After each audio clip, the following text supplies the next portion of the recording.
6:39. 1 hour lang, no? Andito na tayo after 1 hour sa may city of Gihulngan.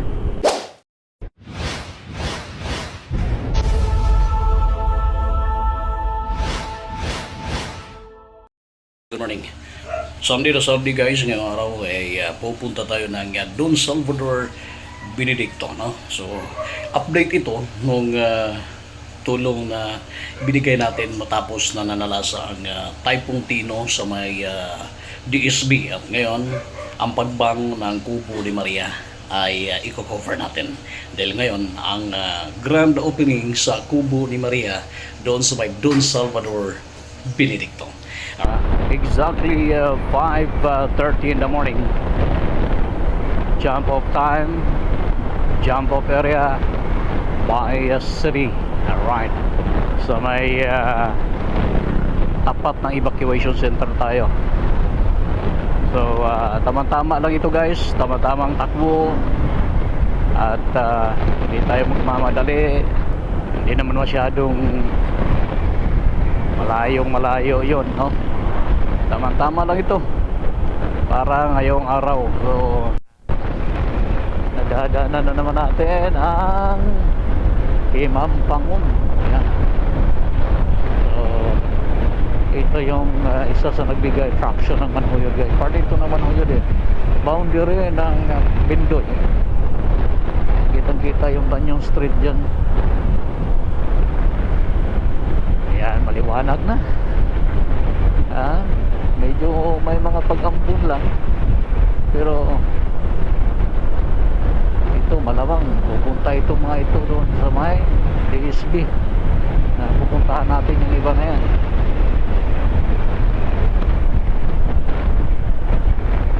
Yun, ang ganda dito.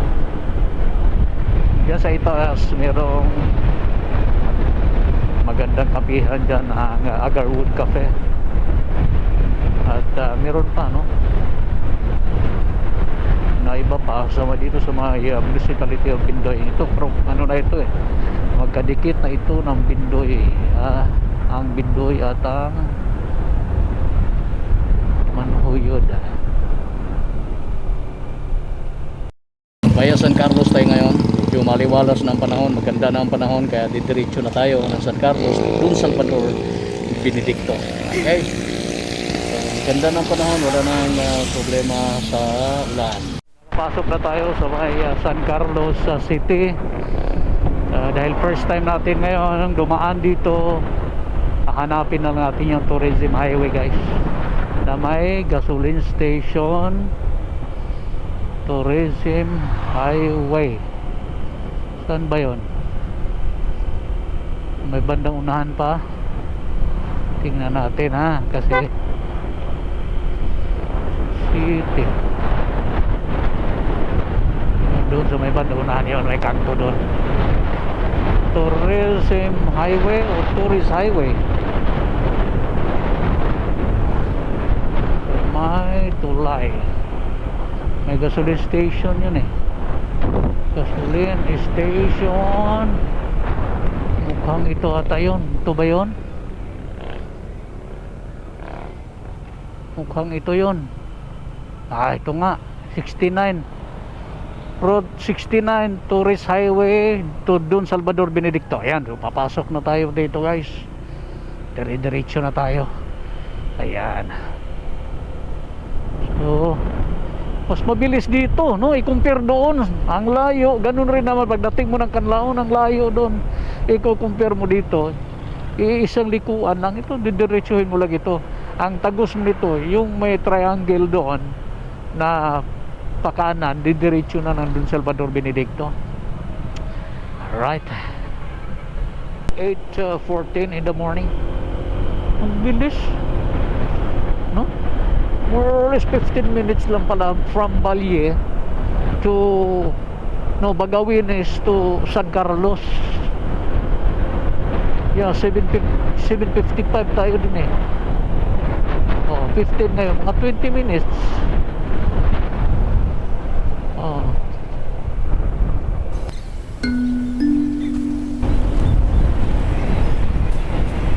Ayan na. So, tutumbukoy na natin ngayon ang bundok na yan. Don Salvador Benedicto, guys. Wala na, dito na tayo makakakita ng mga left and right na kurbadahan. First time nating dumaan mula rito papunta doon, pero mula doon papunta rito lagi na natin itong dinadaanan, guys. Ayan, oh. Kaya yan, napaka sulit naman pala talaga dito daanan, paakyat.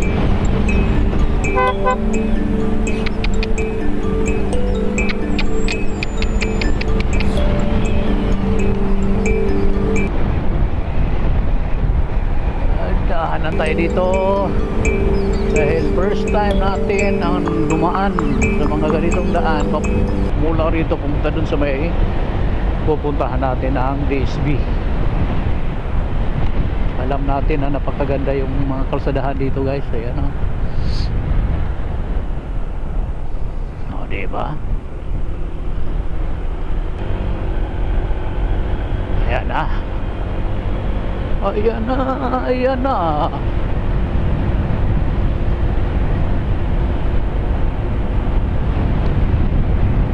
Pagsarap palang dumaan dito.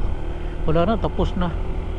Tapos na yung mga dinadaanan natin na bako-bako, lubak. Maghihinto ka muna dahil yung isa muna ang dadaan. Ngayon tapos na. Kaya napakasarap daanan dito sa lugar. Iro. Hoy, padaplin to Oh my God! Yan, lamig. Wow! 8:30 na.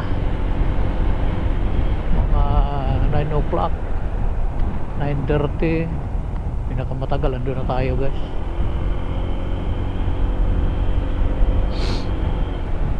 Iyan, oh. Ang ginaw. Damdam na natin ang ginaw.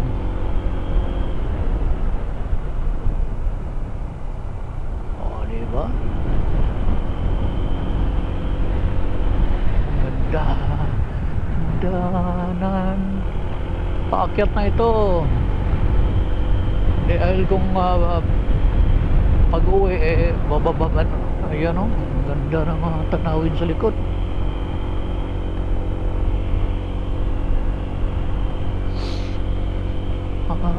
Ayan. Talagang protected nga talaga yung mga riders dito. Yan.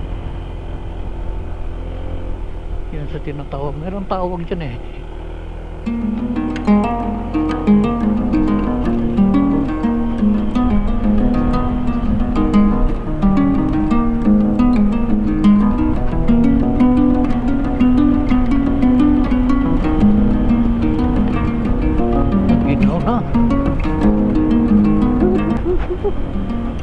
Ginaw na. Pababa na tayo. Pababa na pababa. Tapos aakyat. Aakyat na aakyat. Pagdating sa may bandang unahan, tayo ay kakanan. Dahil magkamaliwa ka, didiretso ka ng Kanlaon. Kailangan mong kumanan. Ayan, Nataban Integrated School.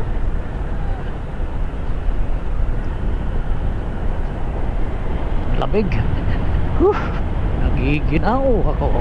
Diretsuhin natin yan. Didiretso yan ng Kanlaon. Yeah. Kailangan tayong kumanan para Bacolod or Don Salvador Benedicto. Yan, Balye Hermoso yan, balik. Kanlaon, bababa ng Balye. Talaga naman. Wala na. Ito na, papasok.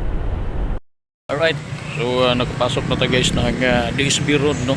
Itong Ecotourism Highway na ito, Calatrava, Bacolod, dito ang daan. Padadaanan natin ang DSB. So, ayan service natin. At ang isang EDB 160 kaya medyo kulang ng hangin, kaya tadagdagan natin.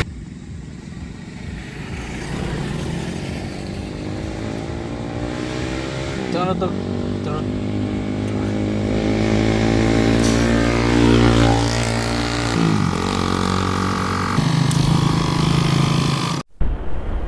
Highway 16 Resort and Coffee. Nadaanan na naman namin yan. Ayan, ang ginaw na, lalong ginaw kayo. Calatrava, Kalawa guys. Balag talaga natin puntahan yung Calatrava na yan. At dito tayo. Dahil tayo ay mag-DSB proper. Bakulo dito papasok. Yuhuhuhu.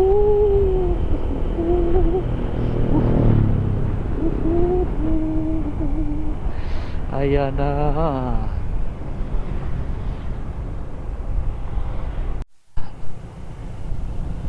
Wala na, dito na tayo guys.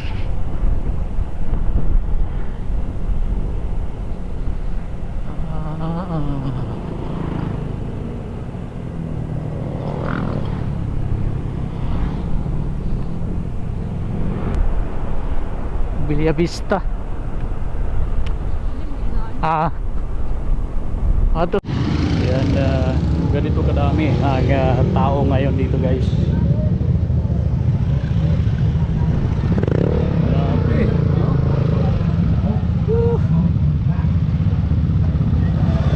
So talagang bumango na. Bumango na.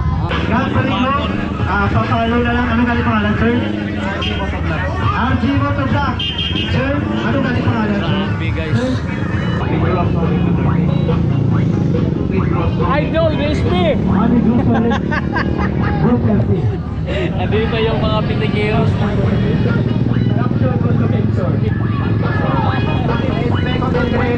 Tala ko niya, idol niya. Grabe, ang daming tao. Also, Voice of X-Max, Iloilo, Arimadri.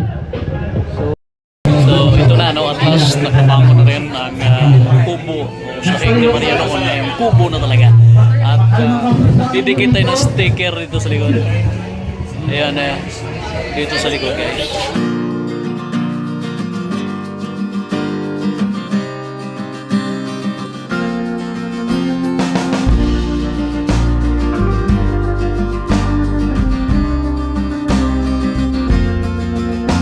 Alright, so ganito kasaya ngayong araw dito guys, no? Ang iba't ibang grupo ito. Ganito, merong naka-standby na PNP. So wala tayo yan. Kubo ni Maria, ganito. So maambon dito guys, paambon-ambon. Kaya naman, no? Kaya naman, kaya wala tayong ibang. Kung mapapansin nyo, sahig na lang ito noon guys dyan. So ayos na rin ang ganitong sitwasyon. So,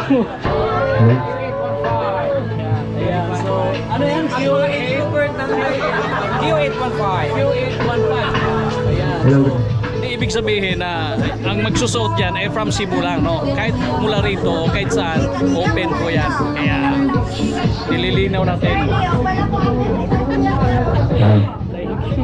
Thank you. Friendly establishment. Without we installed it here. Kubo mismo, and then it's a distinction award, or it's an award given to Kubo ni Maria for warm hospitality, love for riders, and dedication in promoting tourism in the region. Hello, kanina pa po ako nagmamagandang umaga sa inyong lahat. Again, good morning everyone! Oh, children, good morning sa mga taga Negros Island Riders! Magandang umaga po, ay tanghali na pala sa inyong lahat. So, maraming ako lubos nagpapasalamat. Una-una kay Lord sa tayo uli ng Kubo ni Maria. Aware man po kamo na last year, naubos ni Tino kag ni Uwal ng ating kubo. Just after the PMT meet-up natin, parang November 10, 11, November 11, tayo magka 13 huho na. Kasi sahig ni Maria ang nabilin. So, nagpapasalamat ako din sa mga riders at non-riders na sumuporta sa pagtayo ng kubo ni Maria uli. Maraming salamat sa mga Riders Club na nagmamahal sa, hindi sa akin ha, sa kubo ni Maria. And tangkilikin po natin ang motorismo dito sa Negros Island Region. Maraming pong salamat, lalong-lalo na po dito sa Don Salvador Benedicto. Hindi lamang po sa kubo ni Maria, marami pa po kayong restaurant na pwedeng puntahan.